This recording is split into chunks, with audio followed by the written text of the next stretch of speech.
Colombia, con cerca de 45 millones de habitantes, es el tercer país más poblado de Latinoamérica tras Brasil y México. Según el Fondo Monetario Internacional, es la cuarta economía de América Latina. Sin embargo, la desigualdad en la distribución de la riqueza hace que 17 millones de colombianos vivan en la pobreza y que 6 millones estén en la indigencia, subsistiendo con menos de $1 por día. Decenas de miles de muertos, de desaparecidos o de personas desplazadas han ido configurando un país que lleva décadas de conflicto y que ha visto con estupor la alianza entre paramilitares, jefes del narcotráfico y políticos que justifican estos acuerdos con el objetivo de acabar con las FARC, movimiento guerrillero que desde 1964 mantiene una lucha armada frente a los distintos gobiernos colombianos. En los años 60, incluso antes de la aparición de la guerrilla, una misión militar de los Estados Unidos sugirió a los gobiernos colombianos que adoptasen una estrategia paramilitar para combatir ideologías progresistas. Esos grupos paramilitares han crecido hasta controlar territorios enteros y han utilizado los métodos más condenables de represión de la población civil. A partir de los años 70, el desarrollo del narcotráfico como un sistema que integra gran parte de las estructuras sociales y económicas del país se convirtió en un componente importante de la realidad de Colombia, penetrando también en el sistema político y en el conjunto de la sociedad.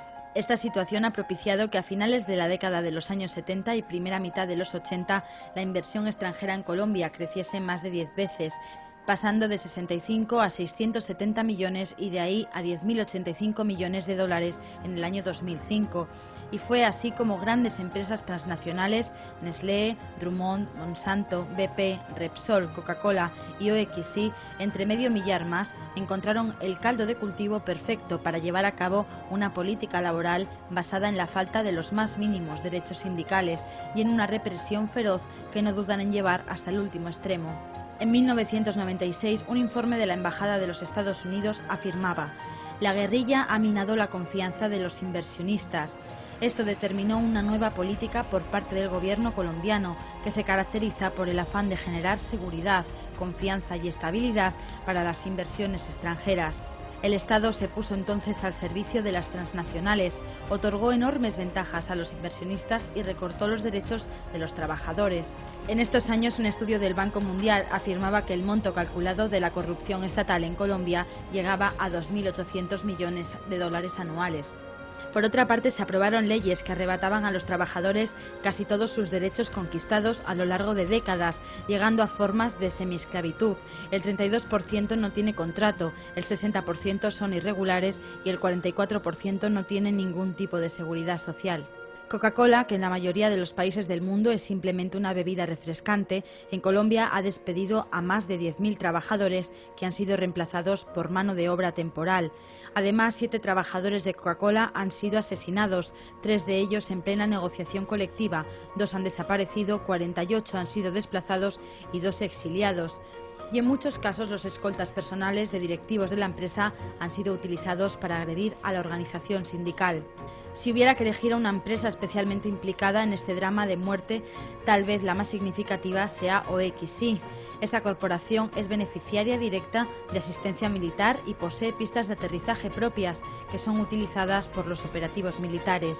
La Fiscalía General de la Nación dispone de un documento en el que se describe un acuerdo entre Unión Fenosa y los paramilitares que por una parte tiene como objeto garantizar por parte de la empresa un mejor servicio de energía en áreas y barrios ubicados en zonas de influencia de los paramilitares y por otra aseguraba la presencia de personas de confianza de los paramilitares en puestos claves de la administración de la empresa, conociendo así a los dirigentes sindicales a la vez que garantizando una absoluta seguridad tanto a los directivos de Unión Fenosa en Colombia como a su patrimonio económico.